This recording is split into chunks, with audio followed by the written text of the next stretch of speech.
Unmute. So this is actually the glamorous life of being a martial arts commentator. This is actually the job. Sitting here, I'll do this with a messy room and the light on your bed, because I bring a light with me, in the worst lit, most boring room that you can possibly find. This is what the job is. I'm in Paris and I'm commentating Saturday night. I will commentate Aries Fighting Championships. You want to watch it? You follow Aries on Twitter, Instagram, wherever you are right now. Saturday night. So I'll tell you quickly about my week as a martial arts analyst. I'm here. I'm preparing. We have weigh-ins tomorrow for Aries. Saturday night, we'll call the fights. I'll go out for an hour. Then I'll come back and I'll sleep and wake up at 5 a.m.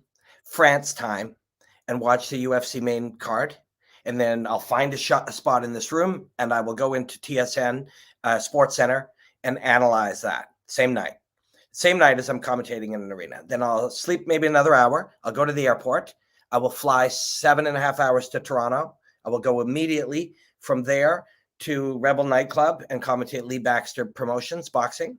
I'll be home for a couple of days. I got work in those days. Then I will fly on Wednesday to Biloxi, Mississippi, where I will commentate Game Bred Fighting Championship, Bare Knuckle MMA. Get up very early the next morning, take a 2-hour trip to New Orleans, where I will fly to Denver to commentate Combat Club. That's the job. That's the job of a martial arts analyst. It's very different than the job of a UFC analyst. The reason we're here, people keep asking me about it because Dom said some shit about Daniel Cormier, most of which is just fun, right? This is actually I made a few topics. I find that it actually helps me. It's 3:00 in the morning here. I did sleep after my 8-hour flight to Paris, and then I had some meetings and stuff, and I've slept again. Woke up at 3:00 in the morning, so I figured this was a perfect time to do this. Let's look at what my banners are today. This is a part of the job. So actually, I'll talk about this for a sec. I create these banners now because I find it actually keeps me sort of on topic. We'll take Q&A at the end, mastering the craft, preparation, because Daniel was like, yeah, I hired somebody to help. We'll talk about that. It's not that crazy if you think about it. What is a martial arts analyst? What is martial arts analyst and what is not martial arts analysis? And then we start here. So analyzing fighting is super fun. It's the greatest thing in the world. I just love it. We're talking about Dominic, a great martial artist, talking about his friend, Daniel Cormier, a great martial artist. And that's why everybody's asking me about why, because the bulk of what that television program around fighting is the root of it, but the television program, Twitter beefs, who's mad at who, what somebody said about somebody else, etc. Here we are talking about martial arts analysis in the exact same context. Dom, how's their relationship? How's Dom's relationship with Daniel Cormier? And these guys are brilliant. They're milking it. Dan's sitting there, and then they elevate it. Oh, I hire somebody. Oh, no, people are talking about it. We're not talking about martial arts. We're talking about two friends that work together because that's what the fuck we do, right? And it's not the UFC's fault. It's not Dominic's fault. It's not Daniel's fault. It is the world around martial arts talks 90% about this guy. And we could pull up any martial arts page. The good ones, I like some of them, although I try not to be involved in the news cycle because I find it steals attention and it forces you to think about particular things. But I was going to pull it up and be like, this guy said this about this guy. And this great martial artist said this about this other martial artist. Not actually about the fighting. This is what we do. So here we are talking about these two guys. But what it has brought us to is actually talking about the job. Like I said, I'm here in Paris. I'm doing the job. I'm doing 4 gigs in 8 days. That's the job. Right, for me. And that's what I love about the job now. Their job is very different. A car will come to pick them up, to take them to an airport, to stop at a place where they'll have a certain amount of meetings that they have to have during the week, and then eventually they'll do the commentary. To me, and so this discussion has brought up certain aspects about what the job is. But obviously, the job is like any job. We'll say, what is a guy who gardens? What's his job? What is an astronaut's job? What is somebody who talks about martial arts job? What is a teacher's job? It's not the thing you think it probably is. And in fact, if you think it is something, that will shape how you do the job, right?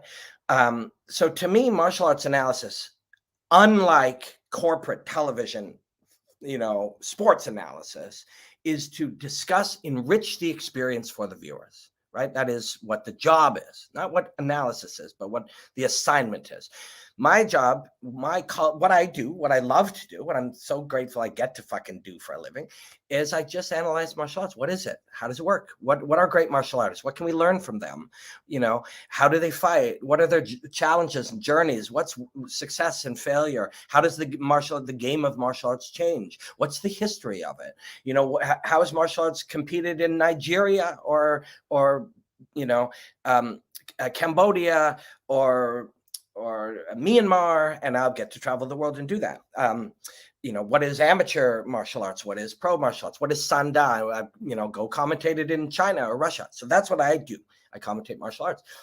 But their job is very different. They are part of a television program. That television program has certain objectives it would like to do. Primarily, allowing or having these fights as a tool to sell you the next week's show, to sell you a t-shirt, whatever. And that's no hate. As job corporations exist for a purpose, and their purpose in this case, by being a successful business, we get to see cool fights. So it's a trade. It's a trade. But their job is to sell the event, the next event, their rankings, all these mechanisms, rankings and belts and these things. These are just mechanisms. These are not actually the root of it. The root of it is these two martial artists are fighting. And what is not martial arts analysis? To me, we get away from the pure job of seeking truth in martial arts when we contextualize it for a program. And that is the struggle to do your job well, is to find the truths of martial arts, the truths of combat. That is what I believe the job is to find these exciting truths, see what we can learn from it, enjoy the trip, etc. To me, that some of that has to become distilled when we're selling a product, when we have objectives outside of that. Right. So that takes you to the crux of what these two gentlemen, two brilliant martial artists, by the way. I will also add, and I, this ain't me. I ain't selling conflict. The three beefs I've ever had in my life in the world of Twitter and content and journalism and stuff have made me sick to my stomach. It makes me extremely uncomfortable. This is not what I'm about. This is not what I like. It pays to know yourself. I don't like talking shit. Like I said, on the few occasions I've done it, it's felt incredibly inauthentic and I feel somewhat dirty. So this will maybe be the only thing that I would try to find a way to say this without saying it this way, but I don't know how else to say it. But the lower level, in my opinion, the lowest level of martial arts analysis is the UFC One Championship Bellator. And I say that with humility and trying to be, generous to the people who do it, because it isn't because of them, right? It isn't because of Dominic Cruz is a brilliant martial artist, and he knows things about martial arts that are so thrilling and brilliant. And Daniel Cormier is one of the greats, right? So it isn't them, but the environment in which they work produces the lowest level of actual analysis. And I wish there was a different way I could say that, because what I don't want is that's the, oh my God, that's the shit that bothers me, having to explain that and discuss that. I just almost wish I hadn't said it. But what I'm trying to say is, in the context in which they are, where they are selling all of these story-based things, mechanisms, this guy doesn't like this guy, the winner of this will get a title shot about a title that means a different thing than it meant 10 years ago, corn nuts, and, there is structure there that they have to do. And so that structure can produce a very low level, but that's good. That's what they want. They want to sell, the people behind it want to sell this as a, simple for everybody. What they call them casual consumers, and we must take into account the casual consumer. So what that produces is these brilliant martial artists aren't free to do, the purest form of martial arts analysis. There is a lot of structure. I guess that's what I'm trying to say. They have to operate within a lot of structure. So they can't just talk about the beauty of martial arts, because that doesn't sell the next pay-per-view. They can't just talk about the history of how this particular thing is different, because in Thailand, the king of Thailand at a certain time, that is a level of martial arts analysis, a pure level of martial arts analysis. They cannot do that. Right? If they started doing that, someone would be in their ear saying, stick with the action, push to the next event. Like, there's some very specific goals that they have to do. So what that produces is a very specific kind of thing. Now, let's talk about gently about what Dom was and Daniel Cormier were doing. Again, this is all good. Yeah, this is all good for the news cycle. This is all good for Cormier, whatever. This all good. Maybe it's a distraction. Dom has to fight on Saturday night. Dan just gets to sit there and do the job, and he's good at it. I should have had another topic here, but the way that Daniel Cormier does the job well is very personality based, right? He's a brilliant wrestler and fighter, but a lot of his personality is what makes him enjoyable, and that's okay. Right? Like, he's not supposed to do what I do. I'm not supposed to do what he does. Dominic Cruz is not supposed to do what the guy at One Championship does. We're different people finding the general personality to do a job that in an individual way, which is all anyone should be looking to do in any job. If you just joined me, I'm in a hotel room in Paris. It's 3:00 in the morning and I can't sleep. Thanks for hanging out. There's a lot of people hanging out here. It's real cool.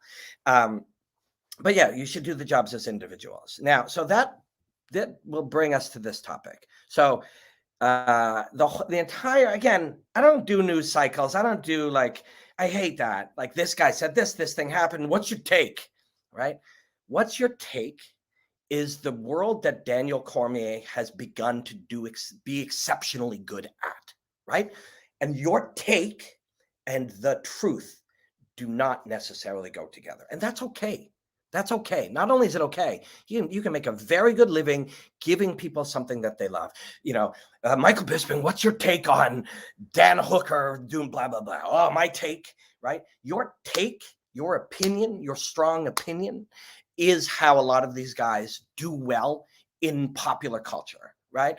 Stephen A. Smith, of course, is our prototype for that. Stephen A. Smith, oh, bro, he's yelling and he's getting excited and he's got a personality. And the more sort of extreme opinion or take that he has, the more successful the machine, the more rewarded he gets by the machine. So, if he says something crazy, Cowboy Cerrone quit in that fight, the machine feeds him. He gets likes, shares, engagement, which his boss and the corporation that hires him benefits from, and then he gets rewarded and he does it more. And we're making this. We're creating this. If we stopped responding to these extreme takes, they would stop being rewarded for it and they would stop doing it. But we are responding. So it is all our fault. And Dan is very good at that. Dan, as he is as a brilliant martial artist and a brilliant fighter, he has transitioned into this popular media role. Chael, Bisping's good at it too. Dan is good at it. Ariel, there are very, very talented people who are their take, that what they say. What's your opinion? Strong opinion. Somebody will have a strong opinion back. I don't like to do that. I find it weird. I don't want a strong opinion. I want to look for the truth. The truth is not better. This is not a better way to do things. It's just a different way to do things. It's how Dan does things. That job takes a lot of time, right? He'll have 2 or 3 shoots during the week. He'll have to travel back and forth for something. He'll do a thing on ESPN. He's got a family. He'll have his own YouTube channel. And the more he will be rewarded for the more extreme take that he does. To do that requires time. And then the more you do that, the less detailed nerd stuff you do. That's just, we have most of us have a maximum capacity of maybe 60 hours of quality work in a week. 60 hours of quality work. And if Dan is doing multiple things, I'm doing 4 shows in 8 days, right? 4 shows in 8 days. How much preparation can I do? But that not just how much preparation, to me, the what is a big part. Not just how much, but what. So Dom, for example, much of what we all think preparation isn't much of what preparation is, what John Anik, the best in the business, what he does, what I do, what, Dom is doing, what Dom's saying Cormier isn't doing. We all think that is the job, but it's one way of doing the job.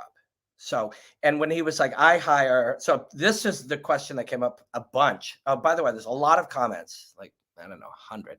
And I will get to them after. This will be this part. I'll get to them. So please hang out. So thanks for everybody for hanging out. This is fun. It's very lonely. It's a very lonely fucking gig sometimes. I'm in Paris, 3 a.m. Tomorrow's weigh-ins. I got my sleep, and now it's 3 o'clock in the morning. So this is a very nice thing to be able to do. But preparation, yes. So Dom was like, tape study. Well, I wish I made a topic that just said tape study. While we're on it, let's discuss what that is. I see journalists and stuff and fans. I did my tape study. You can't actually do tape study if you don't deeply know martial arts. That's like doing tape study of science, but you don't know science, right? Like a lot of what, when you hear people who don't do martial arts talking about tape study, it is the same mechanism that created like QAnon and stuff. If you take somebody, and there are lots of people who will say, I am a mixed martial arts journalist or analyst, and maybe they are in some way, but if they don't do martial arts, it's a different gig. You're a sports commentator kind of now. You're a pundit or whatever. But to study something and not actually know it, you'll see particular patterns. And if you're fairly intelligent, sometimes the more intelligent you are, the more you'll sort of believe the patterns you're seeing are meaningful. But without context or without knowledge in the skin and the bones of reality, you will put importance in patterns that you see that are actually not important. There are patterns everywhere. There are patterns in this room all over the place. It doesn't mean they're important, right? It's the same mechanism that kind of created QAnon, not actually understanding the patterns that you see and then boldly stating that they have meaning, and then the audience believes you because you're a good speaker, right? And so that's a whole different thing. That's not what we're talking about here with geniuses of combat like Dominic Cruz, Dan Cormier. But so preparation. Dom was like, blah, blah, blah, tape study. You got to watch all the tape. Let me introduce an idea to you here. Tape study, massively overrated. I do it. Of course, I will, because what the fuck am I even doing this for? Because I love martial arts, right? Why am I in Paris in a hotel room commentating fighting? Because I love martial arts. So going to watch the guys and women fight in the lead up, I had an 8-hour plane ride to France. I was watching a lot of the fights of these fighters. That's a joy. But don't put too much stock in it. This is not the job. Oh, this and fucking, I don't know, 2016, when I was doing, different types of analysis videos at Fight Network, I started pulling away from saying, this guy tends to put his, weight on the front foot, and this guy tends to use the left hook. And, when in pressure, this guy will shoot in. All of that is horseshit, right? Like all of that is entertainment based. We are now an entertainer. If let's say I'm fighting Dominic Cruz. First of all, there was, he would always, like we had 100 fights, he would always defeat me if he wanted to inside of the first few minutes. Our skill level is such different that this fight would never actually happen. But if it was, and I was fighting Dominic Cruz, and I was good enough to do this, I would be like, okay, that man is going to study tape on me. What will he see, and how do I change myself? And if somebody was going to fight Dom and he knows that they're going to be studying tape on him, and he's going to change himself based on what they think they know about you. That's fucking simple art of war shit, right? When Frankie Edgar beat Chad Mendez, I talked to Mark Henry about it, and he was like, yeah, he often would do this, and we felt he may do that in this way, but if he changed that, we could go on a wider. It wasn't just watching him and seeing he does this. It was he does this, but he'll believe the change that may work for Frankie would be this. And then, so it's not like watch the tape and see what they do. These are humans. Humans change. Being a martial, to watch a fight somebody had 4 years ago and think you know anything about them is absurd. We do it because that's what we do. We do it because that's what we think we're supposed to do. We do it because that's what we think the job is. But to draw what somebody did in past performances and believe in any way it implies some understanding of future performance is actually not true, right? And this is once we continue to do this, we will all, if we do truly work hard, like these guys do, we will understand that a lot of the shit that we do has changed, right? Studying tape on somebody and tape, it actually was tape. If we studied tape on somebody in 2001, that would have an incredibly different meaning than in 2021 when everyone sees everything. And Robin Black isn't the only fucking person that would think, that guy's studying tape on me, how do I use that against him? That is a standard part of how martial arts changes now. So obsessing over tape study, that's not the job. That's not how you prepare, right? It is simply a part of it to get a bit of the feel, to start to, and because you love it. So why not get a bit of the feel for how this particular artist moves, what they do and what their flow is like and what they've done and how they've changed in the past. So you do it, but it isn't the be all. It's not how you prepare. It is 1/100th of how you prepare, right? And then, so preparation, effort versus time. People were saying, should an MMA analyst, fuck MMA analyst, like it could be anything, right? Like you could be analyzing golf or tennis or anything. I happen to love martial arts. I don't like golf and tennis, but if I studied them, it would be the same.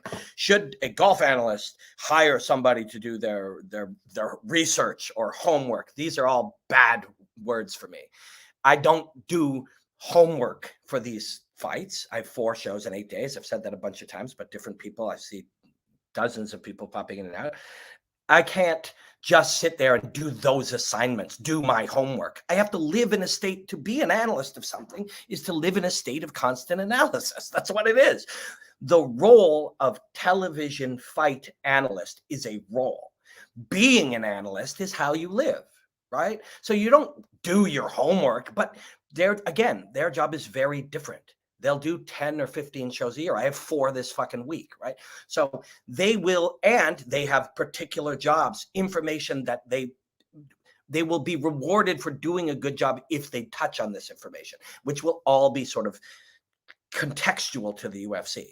So in that bubble, maybe they do their homework. Maybe that is a way that they do it. But in the way I am working, I must be in a constant state of studying martial arts. If I study only the fights that they had and only the fights that's coming up, I think I'm creating that limitation that I was talking about, where I said corporate sports have the lowest level of analysis. Now you're in the bubble, this guy versus this guy, this thing. What does this mean? Winner gets a title shot. We got a new contender in the fucking middleweight division, whatever. All of that shit to me is not actually martial arts analysis. That is being a quality broadcaster for your employer, right? That is being a quality broadcaster for your employer. We call that analysis or commentary because that's what the role is called. But the actual root, what are we fucking doing here? What are we doing here? We're trying to learn about martial arts and enrich the experience for the viewers. That's what I believe. The job of the corporate sports commentator is much more layered, and they have a much different thing. So should somebody hire somebody to do their research? And then people were tagging me and things and asking me, and Dan Hardy was talking about it. Dan's a good friend of mine, and I like Dan very much. And he mentioned it, and I saw him say, should a UFC commentator hire somebody else? Okay, we have a maximum capacity of 60 hours a week, which we can do quality work, and most of us less, right? Depending on sleep, exercise, food, could be much less, could be 40 hours. Well, if the fucking job takes 70 hours and you have 1 week, you should hire 10 hours worth of work, right? You have 60 hours. Use those 60 hours, do the work. And I'll offer this to Dom, both, right? You should fucking do both. You have your 60 hours. You want to watch tape. You want to do tape study. Great. You want to look at their histories. Great. You want to study whatever. You can only do it for 60 hours. If you'd like to achieve 80, assign out 20 hours of that work. Now, that's not what Dom is saying that Cormier does. Dom's not saying Cormier is doing so much independent work of his own that he must hire somebody. But that's how I do it. To me, again, this is my personal opinion about how I do the job that I love. The records what gym they come from. Basically, most of the shit that you hear when somebody new or young commentates a show somewhere in Edmonton, Alberta, or whatever, they'll be, this he's got 6 wins and 2 losses. He's got 3 submissions. He fights out of an American top team, Edmonton, etc. All of that shit that is available on the internet, I will hire somebody to absolutely do that. The reason I will is because I can start there. If I spend 20 of my 60 hours compiling shit that doesn't require my expertise or my own study or my own time or anything I've learned over all of this time, I'm wasting that time, right? I am wasting that time. So if I have a friend, Cody Saftik, his name Cody Saftik. He's on Twitter. He talks about fighting in a betting context. He's great, loves stats. If I can leverage his love of stats and 20 hours of his work to provide me that, now for 60 hours, I can start there. So that one I got to disagree with Dom a little bit. And I know this is not what he's saying. He's not saying Dan does so much work that he has to also bring in somebody. But my opinion is the shit you can find with Google searches, John Anik and Dominic Cruz should absolutely not be spending 20 of their hours like that, or 10 of them, or 9 of them. They should not. They should absolutely have somebody compile that stuff that is man hours and then begin the job of their expertise. And maybe they do, and maybe they don't. Maybe if they do, they don't believe that the audience will understand. And so they would say they don't. I don't know. All I know is they're both excellent. And like Dom said, particularly Anik. Anik is fucking but Anik is not an analyst. Anik is a broadcaster. And this is maybe the root of where we're getting to here, is these guys, Cormier, all these guys, they have to do so much television broadcasting that it removes some of their mental time, the time to be able to analyze martial arts. They have to tell stories about the corporation, the rankings, the titles, who came from where, all of that. So we love the storytelling. This is part of why we watch fighting. I don't do that part. I analyze martial arts. I look for what is happening, what happened in Chinese martial arts in the 1920s that may have influenced how Muay Thai was shaped in the West. What happens when the human body does particular things? What's happening in the biology? What's happening in the mentality? What's happening in the biomechanics? What's going on? What is the experience? What's the real experience? Because when we talk about fighting, we are talking in code. Right? Fighting is not happening in words, but we're having to describe it in words. So it is a lifelong job of trying to find the proper verbiage to be able to make sense of this beautiful art form. That job, I will dedicate myself to that job. So I'm not going to look up records, because that will steal from that. Again, I don't think that's what Dom is saying Cormier does. And I'm not criticizing either. This is part of why this conversation is happening. Why is this conversation happening? Because we do spend a lot of time in the fight game discussing people's relationships and what one guy said about the other. So it would only make sense that when people are talking about martial arts analysis, it would be in this same context, because this is how the journalists, this is how the story around it, this is how the news cycle works. Dom said that, and I avoid the news cycle because I find the sound bites and the narratives will dominate your thinking.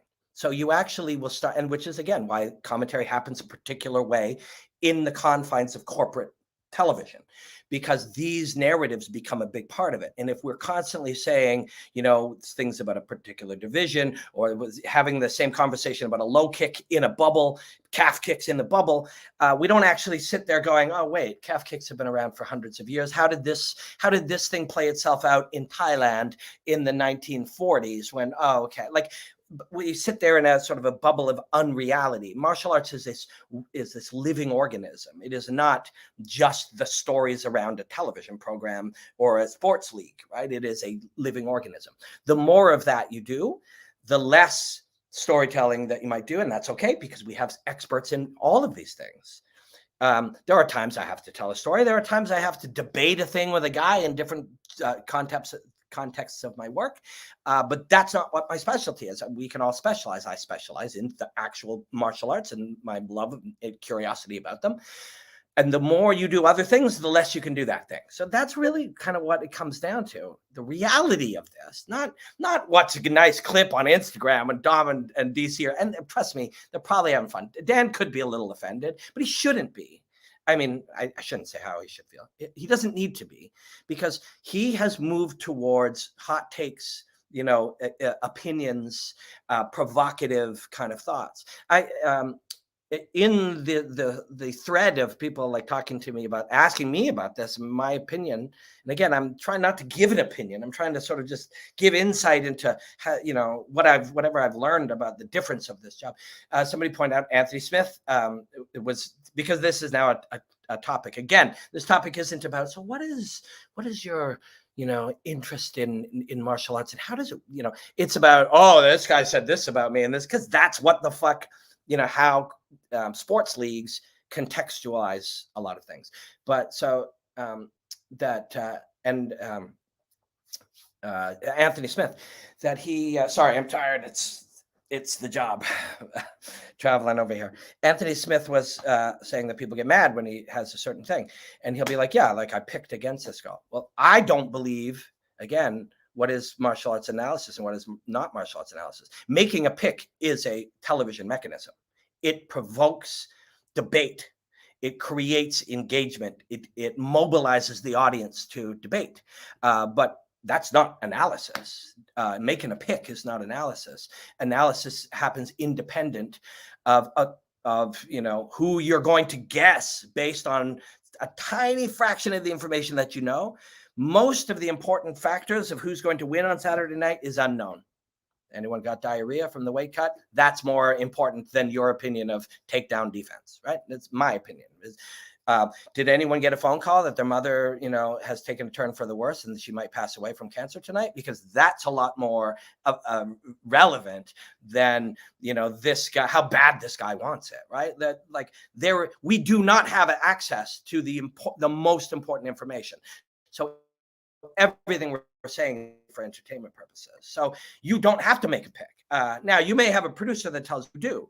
I have no such producer, and occasionally they will, and they understand and respect over time what I like and don't like, I'm good at, not good at, and and you develop relationships with the people you work with. So TSN, for example, which is the sort of where I do analyze sort of the corporate fighting, although I analyze the martial arts aspects mostly because that's what I'm best at. So that's what my producer Jason's fucking great. So he'll be like, from not just to be kind, but he's like, how do we leverage what Robin's specialized area is and set him up that way? But he'll be like, I know you don't really like picks. Are you interested in talking about, what if the, and I'm like, sure, I can do that. But in truth, we don't know who's going to win. We never know. This is the best factual aspect I can give you. My friend, Joey Odessa, somebody, I think he goes by the name Joey Bagels. He's Odessa on, or Odds Essa, I think, on Instagram. He is one of the foremost experts in betting. He has actually been involved in creating the line on betting since mixed martial arts has been bet. And Joey's very smart, and he'll be like, anybody who's made a meaningful amount of bets. I don't know what that is. Is that 6,000 bets? Is that 900? I don't know what that is, but he's like, historically, anybody who's ever made a meaningful amount of bets, nobody has ever exceeded 55% correct, because you can't. Because it's horseshit. You can make a good living as a bettor who's correct 52% of the time. In fact, you can be correct 49% of the time, but if you're very good at the art of betting, I'm not saying horseshit. These are experts. They're artists in their own right. But predictions, picks, horseshit. Horseshit. We're being asked to pretend that we don't know, that there are thousands of variables we have no access to. And I think we're insulting the audience and negatively affecting people's ability for rational thought. If we live in a world where you think, Connor he's got the best left hand in the business, if he can land that thing on Poirier, he's going to hurt him. But, Poirier with those leg kicks, the way he used that. But if he defends the takedowns, and we start doing that, it goes, I got Poirier round 2. That's all horseshit, right? That is not martial arts analysis. That's television broadcasting job. That's what that is. That's what that is. That is a television broadcasting mechanism created to create debate. And again, this is not my opinion. if you take the factual amount of people who have bet their own money using their expertise in the history of fighting for any length of time, barely anybody has ever reached 55%. So this, historically, we cannot anticipate the future, and we do it because it's good TV, or at least it was. Sometimes we're just still doing shit because we think it's good, doing it the same way that we've always done it. So the producer says, now you're going to make your picks. Robin, talk about his wrestling. Dan, talk about his striking. Talk about what's next for the division. All that shit's happening in your ear, right? And the more that happens, the more that becomes the job. And then the less you spend your time exploring these other ideas, studying the biology and the physiology and the neurology and the history and the mindset and, physics and how gravity affects people. Like, these are all fucking real things that one can examine. And when I love that shit. But that is not their job, right? Their job, they are broadcasters set into a role that we call commentator analysis. If they are, and whereas this is, I think, part of the difference too. Dom is a martial artist still fighting, who is still in a constant state of analyzing martial arts because he's a brilliant fighter. That's how he evolves. He evolves through that act. Right. So he's seeing it very different than Dan, who is a hot takes and provocative entertainer, using the role of sports journalist, analyst, commentator, pundit, whatever, in its modern way. And he's very good at it. So they are doing very different things. I don't know if this has been useful. It's certainly been useful to me. It's certainly been nice to be able to have something to do with some people and feel like I'm with somebody. There are millions of questions. Let's try to take some of them. No, any criticism of Dom or Cormier here, if there's something I have to add, most likely dispel, I will. But Dom's brilliant. And again, commentating work, what we think we know about that job is actually just a construct as well. I don't do the job the same way as any of these guys. There's certain things that end up happening. There's certain things that start to happen naturally, where we start to use a certain tone. We move in a particular rhythm, mostly innovated by Joe Rogan. There's this particular fighting commentary happened in a particular way until Rogan came along, and then he was so different. It was fascinating. Everyone loved it, and then started to influence the tone of how everybody else does everything. And it's very difficult to not. But a lot of the job now, and they'll tell these guys what they should stay with the action. Well, it's like something fascinating has happened. I think the audience would be interested. No, stay with the action. What they mean is nice jab, great low kick, beautiful overhand right, and they'll get them to do that. I don't do a lot of that. I do it very different. The audiences, like I said, I have 4 gigs this week. So the broadcasters, the jobs seem to like it. And one of them is Jorge Masvidal's show. Jorge's the best, and it's a fascinating show. It's very different. So it seems me doing it my own way, it seems to be working for me, and much of the audience seems to dig it. So you don't have to do it the way that we think they have to do it. So when you're judging Dom needs to something in his commentary work. That's the way you think commentary work is supposed to be. That's not how commentary work is supposed to be. It's your perspective of it often. This has been useful. Thanks, Robin. You're very welcome. There's like a lot. Let me go try to find some. Or actually, if anyone has new questions, please let me know. It really has bad to have people help you with stats. Is it really that bad to help people with stats and stuff when they're fairly new to it? I don't see anything bad about it. You shouldn't, if you're new to it. This is a weird part too, and this is actually this is something I can tell you about from a personal standpoint. Who's the next great Canadian talent? I do not know. There's a lot of good young fighters, but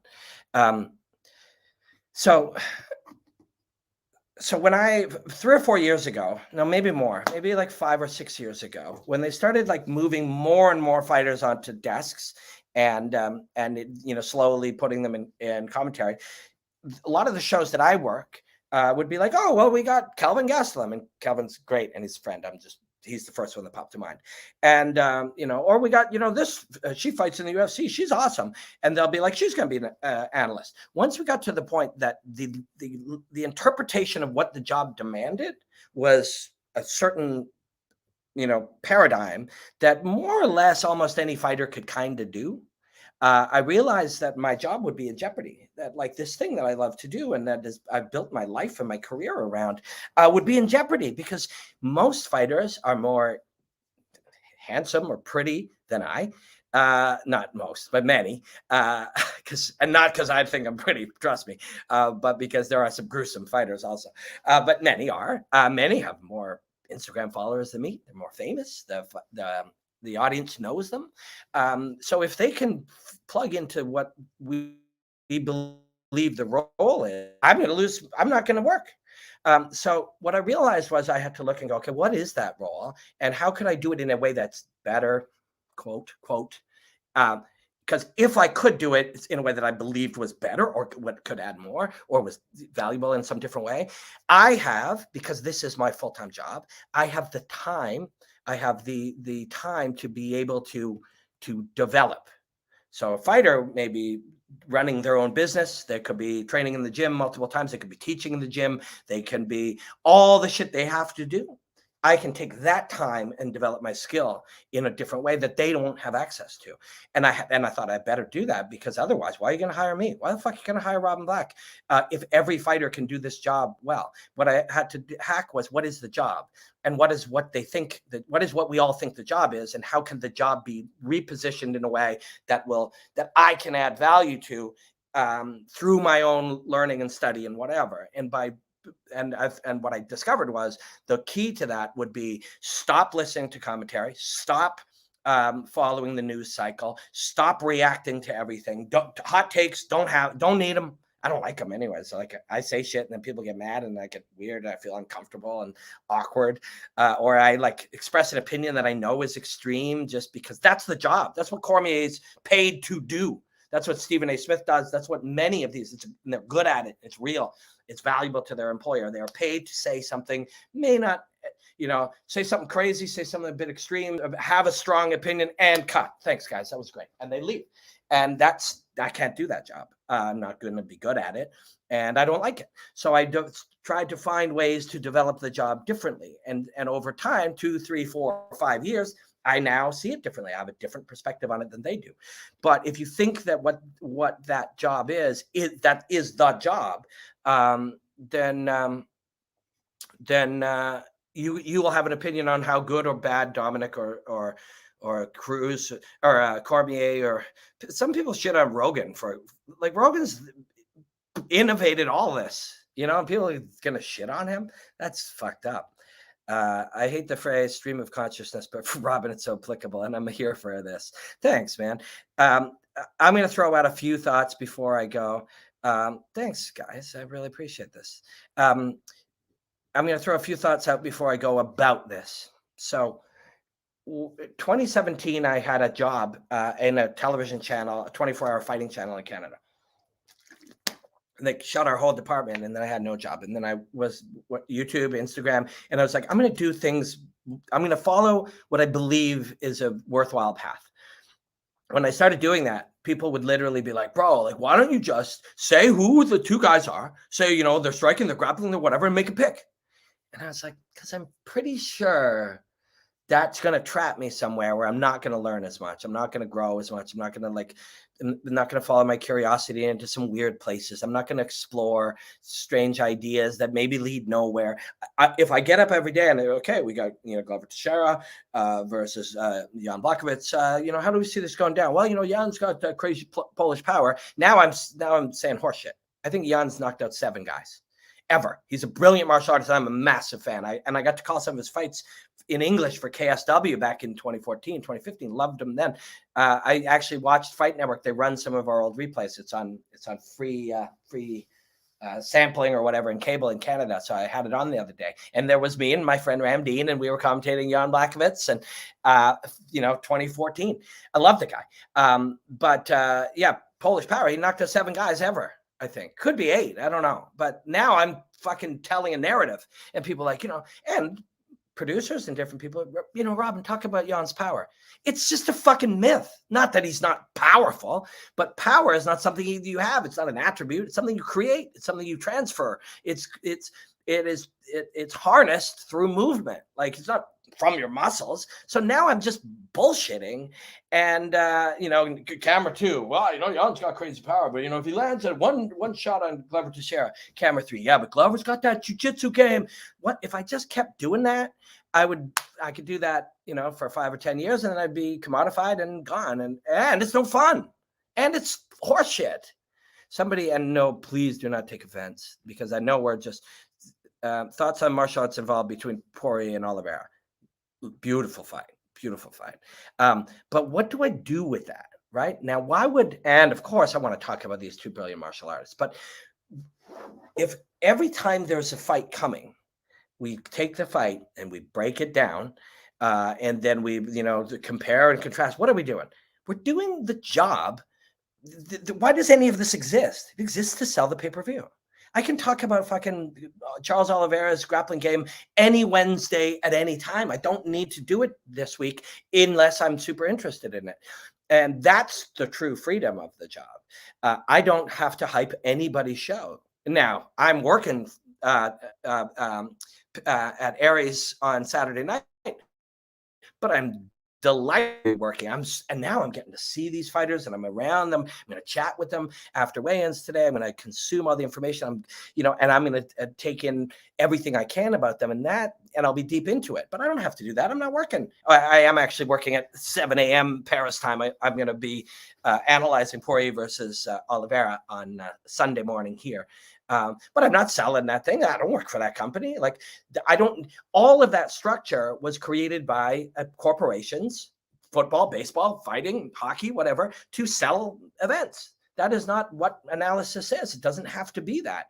Now, if I choose to put Poirier Oliveira in my headline, from a business standpoint, from a tech business standpoint, I can put Oliveira Poirier. People are maybe searching that. Maybe it's timely. Maybe it helps my business, but it will now force me to start looking at things on the calendar of a corporation that sells events. I want to be this week I'm studying kicking. I've been kicking since I was 7. I'm a black belt in Taekwondo as a kid, but I'm looking at it differently. And, you know, when I'm training, I'm thinking about different things. I don't need to contextualize it in somebody's, you know, a pay-per-view agenda. And that's freeing, right? That's incredibly freeing. And when I do have to do that, I start to fall into a particular narrative, particular sound bites, part of the news cycle, part of the story. And that's the world that Dom and Daniel Cormier have to live in. Not have to. They could. Dan Hardy no longer lives in that environment, so he can now begin to change the way he studies, and he'll become quite different as a result of it. Him not working for that company is the perfect thing for him. You know, it will be, in the long run, he will be a better martial artist, a better analyst of combat and movement by not doing that. Those guys don't have to do it either. However, they're well paid. They probably like it. They probably have so many friends in that business now, and it's great. They show up. They got a nice suit waiting for them. They go down. They know the line producer. Hey, Steve, what's up? Yeah, let's check the cans. Sound great. And there's a nice environment that it's steady, it pays really well, it's comfortable, you know, your family is comfortable. I see why you'd want to do it. Although I'm a terrible fit for it. I've worked for that company before. It's a bad fit for me, and I'm a bad fit for it. You know, I'm a fucking outside the box weird, and I hate that term. I don't know why I just said it, but I like to think in different ways. The more structure, the more formulas. Corporate football, baseball, any sports is executions of formulas.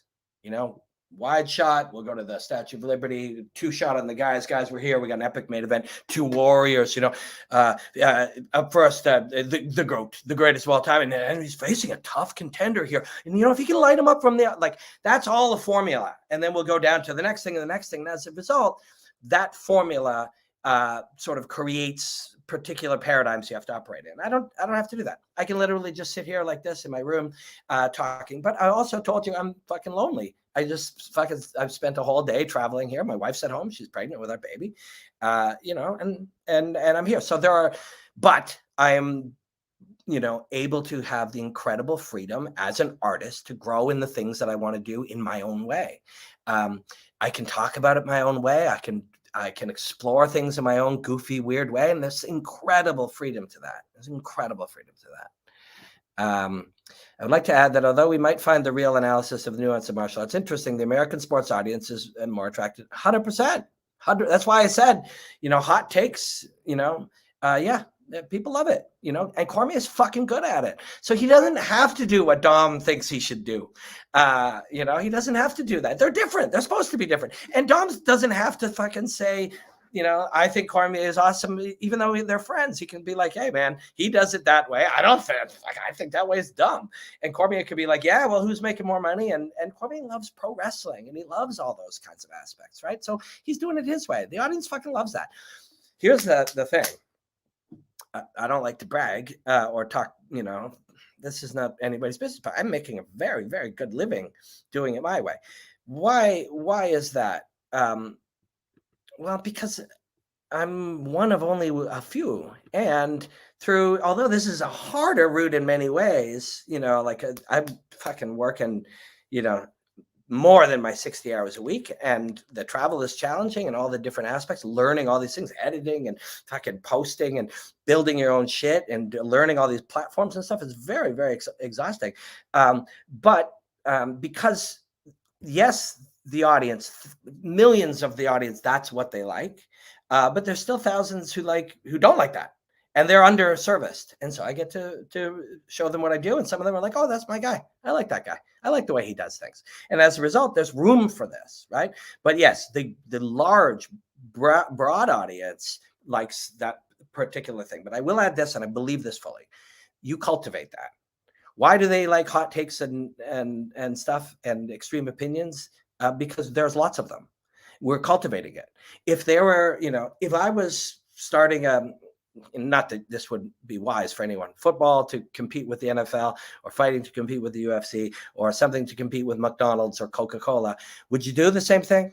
Would you do the same thing? No, you would do something different. Doing a shittier version of Coke or a shittier version of the UFC or a shittier version of the NFL would not be valuable.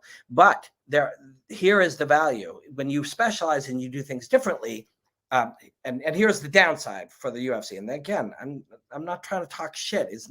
There's a lot of good people who are brilliant martial artists there, but the paradigm that they work in, they end up being all very similar, right? That is, and you may, Anthony Smith's so different than Dominic Cruz.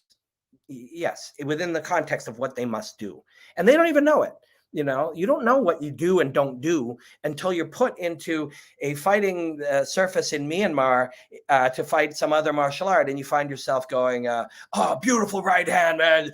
Awesome precision and power. And you're just doing the same old thing. And you're like, wait a second, I'm doing this in a particular way that is popular in corporate television.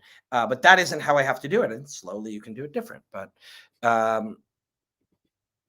But yes, in Canada, need of an MMA revival. Man, we're just a smaller population, right? Like we got 40 million people. There's 40 million people in California.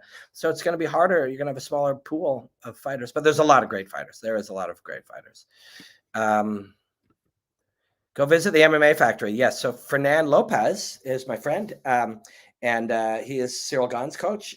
He is the sort of at least the fight aspect part of the promoter, matchmaker, and that kind of stuff. So I'll hope to train with Fernand. Congrats on the baby, Robin. Thanks. Yeah, it's going to be quoting The Art of War. Yes.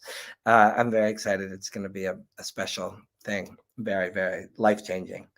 Well, that's it. Maybe I can sleep a couple more hours before the real weigh-ins. If anyone's got any more questions, that'd be killer.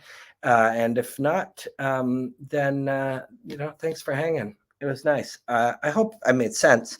A lot of the things, here's a super, super macro thing. A lot of what we think we're supposed to say these days, and the way we're supposed to behave is sort of shaped for us, right? Like when you go on the internet and somebody's like, who you got? And you start typing. Does it ever occur to you that you didn't choose to do that? Somebody provoked you into behaving a particular way. How we do our jobs, how we talk, how we look at things. There's a layer under it or over it, or a different layer, or a different perspective you can do about everything. The conversation, and this conversation began because people were asking me about the job, and people were having a particular thing with Dan said this, and Dominic said this, and this means this, and it's like there's a whole other layer that you can look at, and the biggest layer that is most what you often access by taking a slightly different layer is the reality. It's like, oh, Daniel Cormier should be doing his homework. 60 hours in a week. How is it being cut up? Okay, well, he's got kids. He's got to go to work. He's got 2 or 3 shows on ESPN. He's got these kinds of things. What's left? 20 hours. Is that enough to do the job well?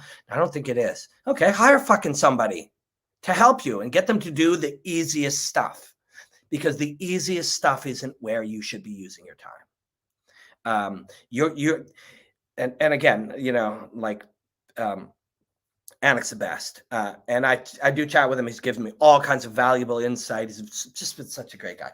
I haven't asked him specifically about but I know, and Dom mentioned it, everybody knows that. He's not just incredibly, actually, I was going to say, he's not just incredibly skilled, he's a super hard worker. I once saw him say, maybe he said it to me. He was like,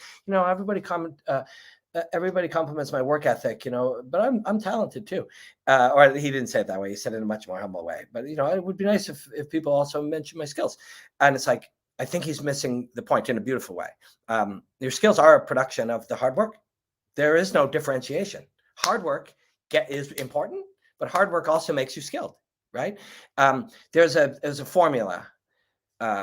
Talent times effort equals skill.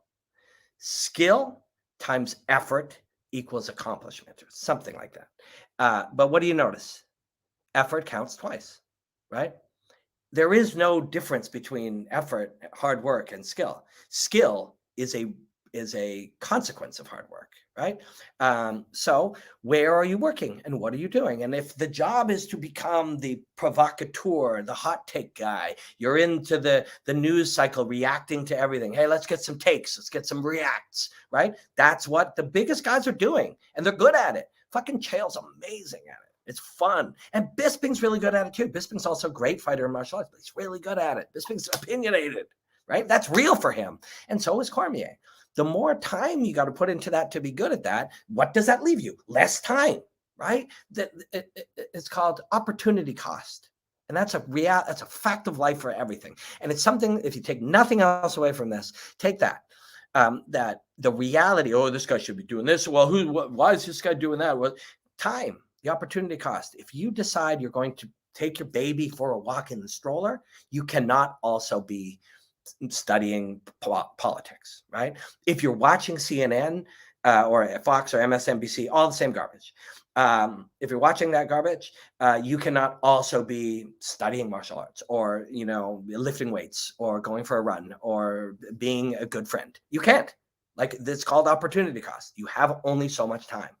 And as you get older, you realize that time is finite forever. You only have so much time left. I hope I live till 96 and I'm really healthy until 95 and a half. But even if I did, that's only this much time with each amount of time every single day. So what are you doing with it? What are you going to do with it? Right.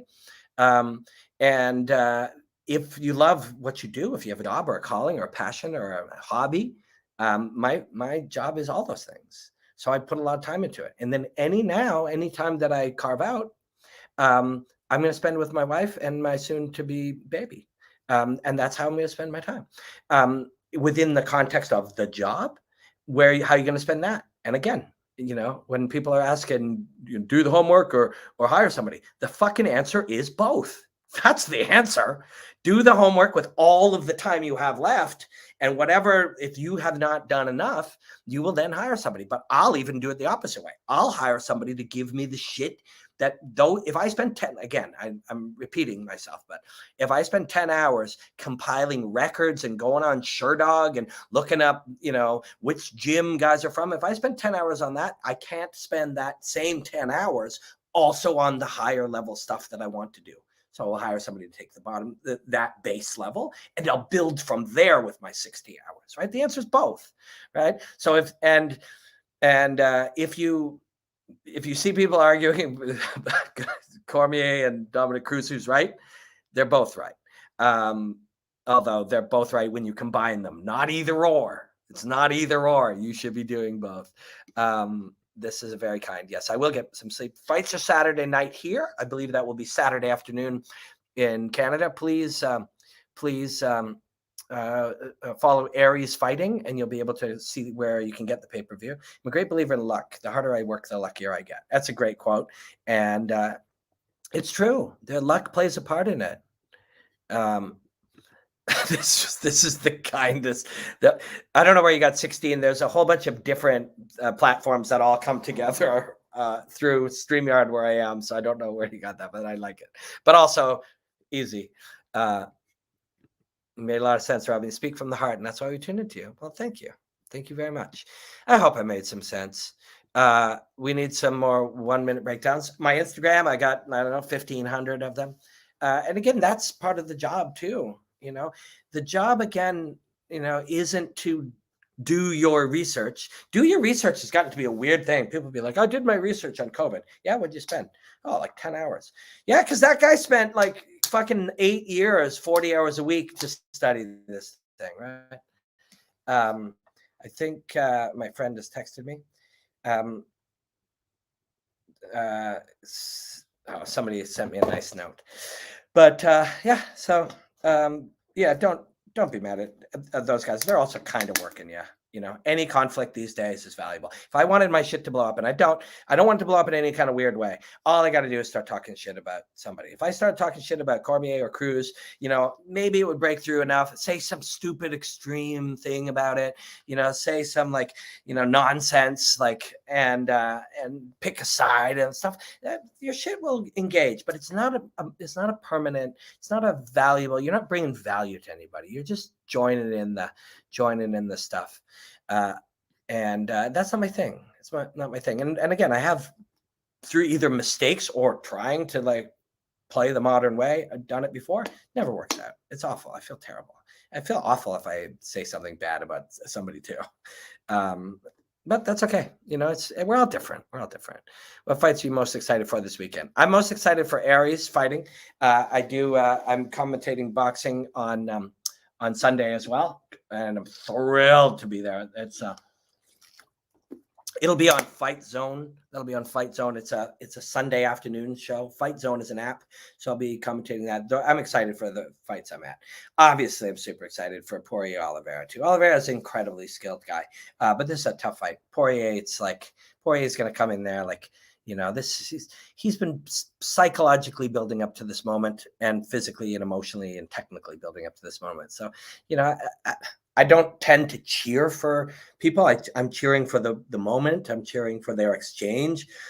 I'm sad somebody has to lose always, but I do want to see Poirier have his, you know, achieve his goal. This is a real legit goal that has, you know, it's been a big part of his life, and I hope he does it. But I gotta go. Thank you guys so much for hanging out with me. I think Dan had a valid criticism of DC. That doesn't make him less enjoyable. I don't know what the criticism was. Oh, Dom. Yes. Yeah. I mean, sure. But it's a valid criticism for what he likes and how he sees his job. But it's not how Dan sees his. But this is the issue with opinions, right? If we're all provoked to have one, we have an opinion on what Dom should do or DC should do, but what they should do is what makes them happy and brings value to other people, and that's what they're both doing. That's what they're both doing. And even, you know, and even Dom, this is true. Even Dom saying something about it, this is benefiting both of them. It's benefiting both of them. So, and the audience loves it. People love this shit. So, you know, let them. I'm thrilled that I get to operate in a way that suits me really well. I learn a lot, and I meet a lot of amazing people, and I get to study martial arts all day, every day. You know, I'm in fucking Paris and commentating brilliant fights on Saturday night. I will commentate 42 fights in the next 8 days, which is not actually a lot for me. The developing of my skills and being able to do this thing is over time is through the work, right? So some of the best experience I've ever had was I commentated the world wushu championships in Russia, the world kung fu championships as well in China, which was fucking amazing. Also the world combat games, which was like 16, 18 different martial arts over like 2 weeks every day. And some days I would do 3 sessions. I was the only color commentator with 3 play-by-play guys, and I would do every single session. I would do sometimes 3 sessions. Some of these gigs, like say the world wushu championships, it was sanda, which is fighting, which is a Chinese form of fighting. It's very, very cool. Kung Lee was one of the most famous sanda fighters. There's been a few that fought over in the UFC people saw. The fights were 3 2-minute rounds with 2 1-minute breaks. So 2, 4, 6, that's 8 minutes. And they would change them over 2 minutes. The guys went out, next guys would walk in. There'd be the odd knockout where it took longer, but essentially there was 6 fights an hour, right? 8 minutes, 2-minute changeover, 6 fights an hour. I would do those for like 4 to 5 hours. So 6, that's 30 fights in the morning session and 30 fights in the afternoon session. So that's 60. I did that for 12 days. So 720 fights I called in 12 days. Now the rounds are shorter, but you still have to have, beginning, middle, and end fights. So although the time is the only difference, but 720, say, that would be the equivalent of about 70 fight cards. So how do you get good at something? Well, in a year, if you work exclusively for a large corporation, maybe you get 15. I did 70 that week, the equivalent of 70 that week, right? Or 2 weeks, and that's how you are able to connect to something differently. It's just by doing it a lot. And that's why I love doing my breakdowns, and people really seem to like them. But I do them because that's how you get good. This is what I do. So if I'm going to do this, I must do it. People ask me all the time, how do you become like a MMA pundit or whatever? It's like, you fucking do it. That's how you do anything, especially today. You start a YouTube channel or an Instagram page or a fucking Discord or, whatever, and play video games on, what's the one for video games? The one where your little head's in the bottom and you're playing the game, and you go fucking do it. That's how you do things. That's how you get good at them. And you suck for a long time, and you get a little bit better, and then you keep doing it. Just watch an old Best of Pancrase on Fight Network. Sure miss you on that network. Yeah, it's in free trials in Canada, so I watched a few too. It was really cool. But you also realize over time, you want to get good at something, you got to do it a lot. And I look back at some of those we did 5 and 6 years ago, and I liked some of them. I also noticed my voice changed a lot. It's deepened. I think I've damaged my voice from talking so much. I was also a singer in a band for a long time. But yeah, how my voice is used. It used to be way up higher. I used it. I talked out of my forehead, which I guess fatigued my throat. So now I talk differently.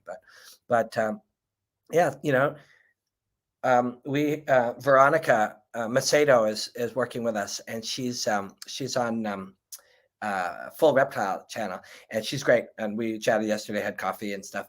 And I was like, part of my job is to help make your job easier. I've done 600 shows.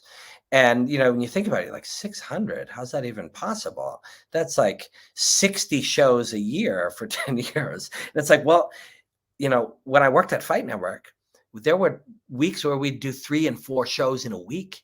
And many of them were like 16, 18, 20 fights, all of these best ofs. We did 100 plus best of Pancrase, 200 best of Deeps over, we were doing 2 of those a week. So that's 100 a year, 100 shows a year just of that show that we were doing. That's how you fucking get good at something. And I don't blame people, and I hope when I'm explaining how different the corporate environment is, and when I say the NFL or Major League Baseball or the UFC has the lowest level of actual analysis of their thing, because they have to do it in this certain confines, they're not able to go into deeper realms and more meaningful realms.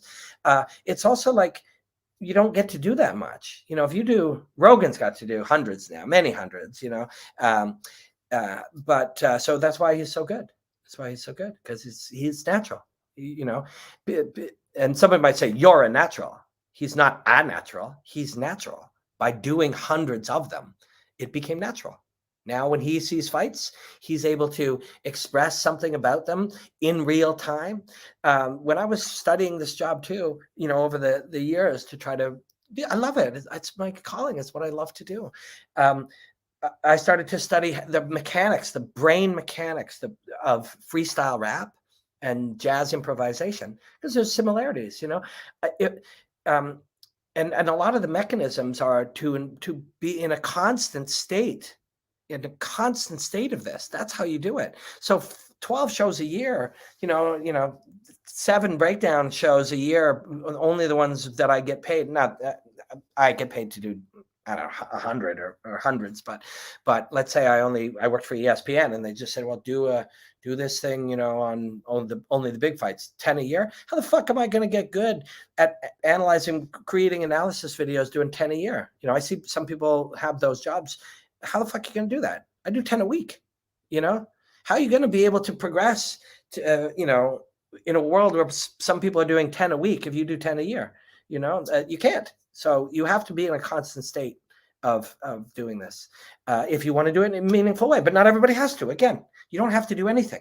You don't have to do it the way I say it. You can show up, put your suit on, have your producer take direction, do the thing, say and cut. Great job, everybody. You can fucking do that. It's your life, right? I used to judge that, and that's on me. That's asshole. That's asshole me.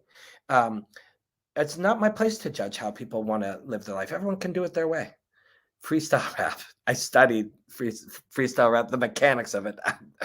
I think when I'm doing my analysis videos, that is my version of it. Informed by what I'm seeing, allowing myself with a freedom of thought and expression to be able to take all of the shit that I have been compiling in a nonstop way and be able to apply it into that situation. What I don't do is nice right hand, beautiful left hook, beautiful low kick, awesome, huge right hand. Oh my God, dishing out some ground and pound. It's all over. Wow, a new contender in the division. If I do that, I can't do what I'm doing.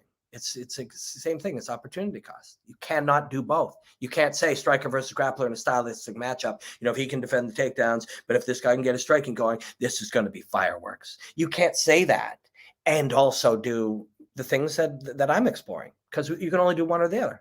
And the more you do that, the less you can do this, right? So this is just the job. It's fun. It's super fun, but it's the way I do it. And if I've said anything judgmental or rude towards other people, please forgive me. If you, Michael Chiesa sent me, I forget how he did it. I texted him and I was like, man, if I've been rude, I'd love to chat. I don't know what it was exactly, but he was like, you're critical of UFC analysts, and I was like, was never my intent. And Mike's cool. He's a great martial artist too, brilliant martial artist. And it was like, that was not my intent. And I don't know how or why, although you got to sometimes analyze your own behavior. Like, so is there something about that I'm insecure or, is there some reason I would be rude in that way? But the truthful thing is that within that paradigm, within the construct of television, and that's why I often will add the NFL or a Major League Baseball. This is not a UFC thing. The more corporate the environment, the more that there are objectives outside of just purely doing analysis, the less freedom you'll have to analyze it. So then but the trade-off is you'll get paid really well. You'll get cool suits. You'll have a nice structure. Somebody will email you and tell you exactly when and where you're working, and you'll know exactly what the 20 fighters are. You can prep in your own ways. There's a lot of good to it, and we should do things that suit us the way that it's right for us. So when I have been rude or critical, I hope people forgive me, because I'm just trying to think these things out for myself, for my own context of the job and how I do it and how I love to do it. I've done some stuff on hazmat. Do you believe the term GOAT? Nonsense. Marketing tactic. Total marketing tactic. This is a great question.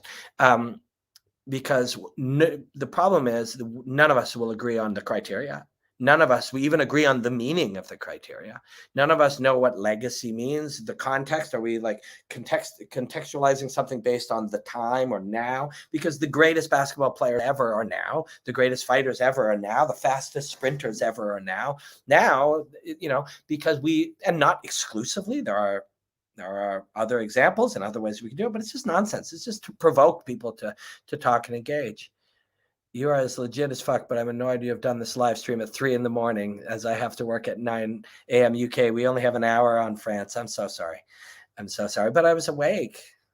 Like, I'm just sitting here, laying in the bed, and my français est très mauvais. And so, like, even turning on the TV, I've been watching fights for the entire flight and the entire week for the 4 shows I'm doing. So, I'm just laying there in bed. So this one I did it. Thanks, everybody. I'm gonna go. Please follow me on YouTube. What do they say? Smash the thing button. I don't know. I cannot. That's one of the things I find as I can't just fall into a situation of repeating the behavior of other people that I see. There's something about that feels weird. I feel like we have these subtle feelings that we're kind of being shaped or being directed to behave or act a certain way. When you use all the same language, oh, bro, we got to run it back, let's see how it all plays out. Like any of these things, when you start talking in the code, I feel a little bit weird, like I'm not thinking freely. So if I like smash the like button and subscribe, I feel weird. So the reason somebody asked is, do you think greatest of all time is just a mechanism? And I do. It's a mechanism to get you to have a strong opinion, and you have one, and that's great. And that's great. All right, I'm out. This has been a pleasure. Thank you. Here's my messy room. And there's I literally put the TV, the light on the bed. I brought the light because I'm doing Sports Center on Sunday morning before I fly back. Lots of love. Send me any thoughts or comments on Twitter or Instagram later. I think I'll do this again before the fights, maybe tomorrow. Blackout. I always press this button weird. I don't know which way to press it. Oh, there it is. Pink.